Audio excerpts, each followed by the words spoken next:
Ever since childhood, I always had a wish to try Kinder Joy, but তখন অতটাও পয়সা ছিল না, মা বাবাকে বলতেও লজ্জা লাগতো যে Kinder Joy কিনে দাও, বড় লোকদের ব্যাপার ছিল। But since I am now earning and ইউটিউবের পয়সা দিয়ে আমি Kinder Joy খাবো, so let's check it out how it tastes. By the way, this blue one is the boy edition and this pink one is the girls edition. এই ছোট ছোট ডিমের দাম 45 rupees. এটা কি জিনিস ভাই?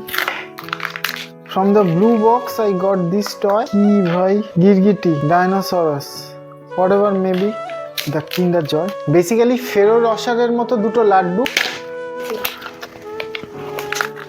কি টিকটিকে ফিকটিকে কি এগুলো, কেন এসব? And this one is the crocodile. আমার তো টিকটিকে মনে হচ্ছে। Comment down below if you can understand what is this. মনে হচ্ছে সেই লক্ষ্মী পুজোর নারকেল নাড়ু একটা হোয়াইট ক্রিমের উপর বসিয়ে দিয়েছে। Let's check it out.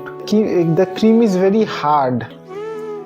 It's like duplicate copy of Ferrero Rocher placed on top of a bit of liquidy Milky Bar and Cadbury's.